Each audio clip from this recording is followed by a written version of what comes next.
नमस्कार, स्वागत है आप सभी का अलवर न्यूज संभाग में। मैं हूं आपके साथ ज्योति पांडे। शुरुआत करते हैं इस बुलेटिन की। अलवर नगर विकास न्याय सचिव ने अपना पदभार संभाल लिया है। वर्ष 2019 बैच की IAS अधिकारी स्नेहल नाना ने UIT सचिव का पदभार ग्रहण किया। इस दौरान UIT के अफसरों ने नवनियुक्त सचिव का गुलदस्ता देकर स्वागत किया। चित्तौड़गढ़ CEO माड़ा से तबादला होकर स्नेहल नाना को सरकार ने अलवर पदस्थापित किया है। इस अवसर पर नवनियुक्त UIT सचिव स्नेहल नाना का कहना था कि गुड गवर्नेंस के साथ काम किया जाएगा, साथ ही सरकार की 100 दिवसीय कार्य योजना को सफलतापूर्वक लागू किया जाएगा। इसके अलावा नगर विकास न्याय से संबंधित समस्या लेकर आने वाले परिवादियों की समस्याओं को सुना जाएगा और उनकी समस्याओं का तत्काल निस्तारण भी किया जाएगा। नगर विकास न्याय द्वारा पट्टे वितरण प्रणाली को भी देखा जाएगा। इसके अलावा राज्य सरकार की योजनाओं का आमजन को लाभ मिल सके, उसके लिए भरपूर प्रयास किए जाएंगे, जिससे कि आमजन को नगर विकास न्यास की योजनाओं के लाभ से वंचित नहीं होना पड़े। उन्होंने पदभार ग्रहण करने के बाद नगर विकास न्यास के हर विभाग का निरीक्षण किया और नगर विकास न्यास की कार्य प्रणाली को जाना।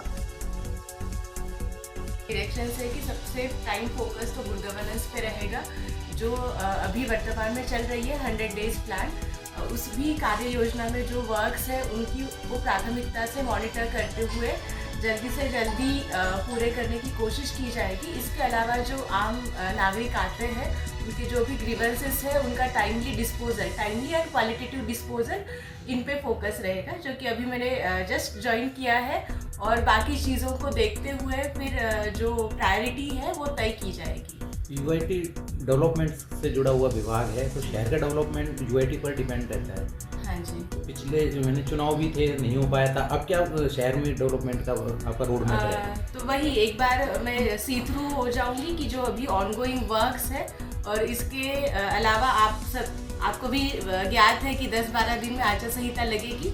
हो सकता है कि कोई वर्क्स जो नए शुरू होने वाले हैं वो हाल्ट होंगे, बट हम जो ऑनगोइंग वर्क्स है उनको तो कंप्लीट कर सकते हैं, तो उस पर फोकस करेंगे। और जो आगे का रोड मैप है, ये जो भी 2-3 महीने हैं उसमें हम पूरा प्लानिंग करके रखेंगे, ताकि जब ये पीरियड खत्म होगा, नए काम अगर शुरू करने हैं तो वो कब शुरू होगा। CS सर का E-फाइलिंग पर ज़्यादा जोर है पूरे प्रदेश में। अलवर की बात करें, UIT की बात करें, तो यहाँ E-फाइलिंग ना के बराबर है, उसको लेकर भी तो जैसे अभी हम कोशिश करेंगे कि जो ऑनगोइंग फाइल है वो तो 100% E-फाइल के थ्रू ही पुटअप होगी 7 दिन में, जैसे ही टाइमलाइन होती है। और जो पुरानी फाइल से पेंडिंग, वो बाद में जैसे आचार संहिता की पीरियड में भी थोड़ा सा कम वर्कलोड होगा तब पुटअप करेंगे। बट यही ऑब्जेक्टिव है कि आने वाले 1 महीने में 100% हम E-फाइल में कन्वर्ट कर देंगे।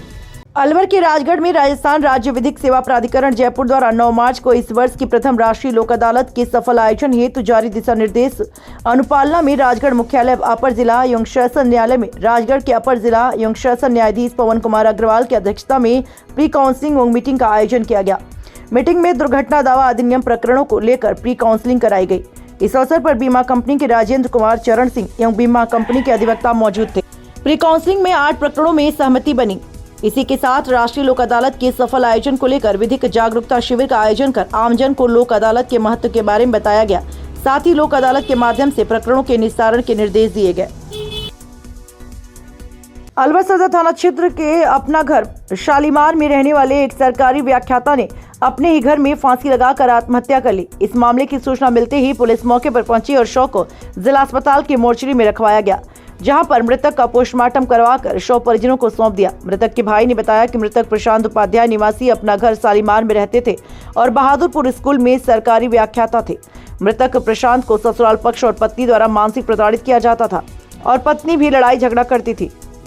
काफी बार दोनों में समझाइश भी की गई। उन्होंने आरोप लगाया कि ससुराल पक्ष के लोग पैसे मांगते थे और नहीं देने पर परेशान किया करते थे, इसलिए प्रशांत उपाध्याय मानसिक प्रताड़ना को नहीं झेल पाए, जिसको लेकर उन्होंने इस तरह का कदम उठाकर फांसी लगाकर आत्महत्या की।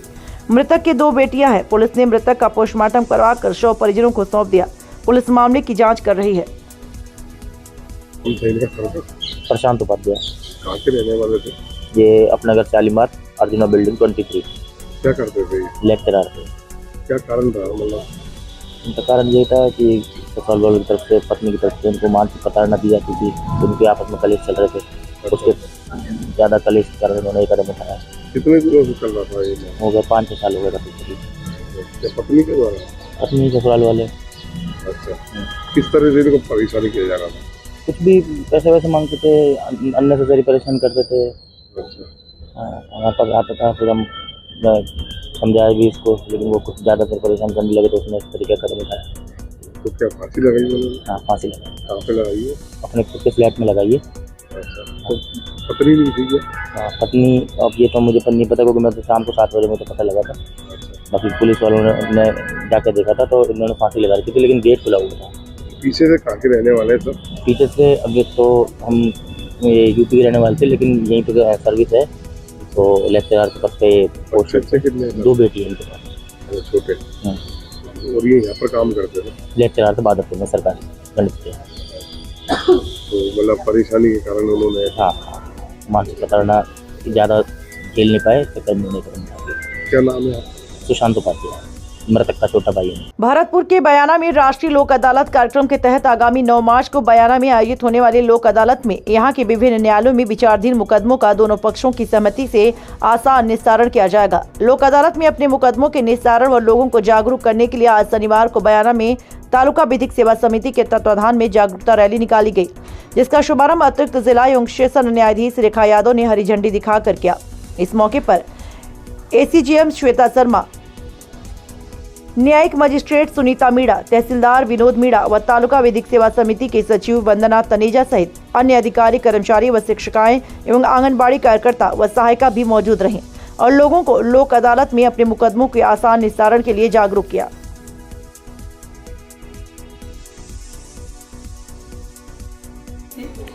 अध्यक्ष जिला विधिक सेवा प्राधिकरण, जिला एवं सेशन न्यायाधीश श्री केशव कौशिक के निर्देशानुसार हमारे यहाँ बयाना में राष्ट्रीय लोक अदालत जो कि 9 मार्च को होने वाली है, उसके प्रचार प्रसार के लिए आज यहाँ रैली का आयोजन किया जा रहा है, जिसमें यहाँ स्कूली छात्र, आंगनबाड़ी के कार्यकर्ता, न्यायालय का स्टाफ, सभी लोग बयाना क्षेत्र में रैली का आयोजन करेंगे, जिसके तहत सभी जगह राजीनामे योग्य प्रकरण जो कि न्यायालय में लंबित हैं, उनमें राजीनामे कराने के लिए लोगों को चेतना जागृति की जाएगी।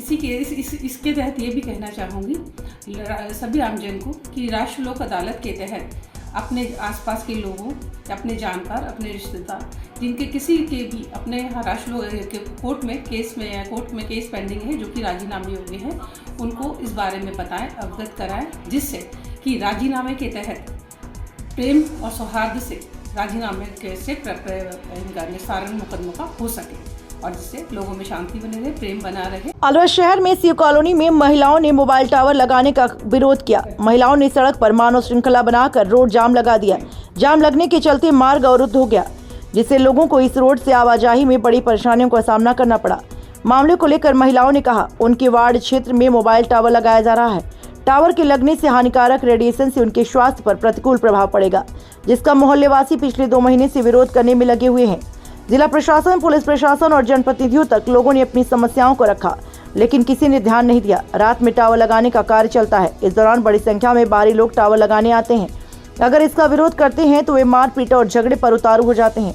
इस मामले की सूचना मिलते ही पुलिस प्रशासन मौके पर पहुंचा और महिलाओं से समझाइश कर जाम खुलवाने का प्रयास किया, लेकिन महिलाओं ने पुलिस प्रशासन से कहा कि क्षेत्र में लग रहे मोबाइल टावर को बिल्कुल भी नहीं लगने दिया जाएगा, क्योंकि मोबाइल टावर अगर क्षेत्र में लगता है तो उससे निकलने वाला हानिकारक किरणों से लोगों के स्वास्थ्य पर विपरीत प्रभाव पड़ेगा। कैंसर तक रेडिएशन से फैल सकता है। प्रशासन भी की काफी देर समझाइश के बाद महिलाओं ने मौके से जाम खोला। एक मिनट बताइए जी। हमारी लड़की की शादी है, महिला संगीत हो रहा था। हम सब शादी ब्याह में बिजी थे, पर है ना किसी ने बताया कि बच्चे खेल रहे थे यहाँ पे कि मम्मी के टावर पे कोई काम हो रहा है। मैं कि चलो वहाँ जाते गए और हमने बोला कि भैया ये क्या कर रहे हो, तो दूसरे लड़का आया, वो बोल रहा है कि क्या कर रही है तुम यहाँ। मैंने कि भैया कुछ नहीं, हाथ जोड़ के कह रहे हैं ये काम बंद हो गया। हमने कलेक्टर को भी लिख के दे दिया, चौकी में दे दिया, सब चीज दे दी, सब चीज, पर वो भी जब भी काम बंद नहीं कर रहा है और बोला तो लेडीज ऊपर हाथ उठाया। कौन था वो लड़का था आसिफ खान। आसिफ नाम है। हाँ। कौन सा मोहल्ला है ये शिवनगर कॉलोनी। कौन सा वार्ड है? 44। अच्छा, अब तो एक टावर कब लगा था ये टावर 2-3 महीने हो गए लगे। 2-3 महीने से परेशान है। क्या नाम है आपका? मेरा नाम अन्नू है। रात को 1 बजे काम चलता है, कभी 2 बजे काम चलता है। काम होता है। ठीक है। और हम बीच बचाव करना और बीच बचाव अगर हमारे आदमी बोलते तो उनको मारने की धमकी देते और मारने छड़ जाते और गोली काटने की धमकी। ठीक है।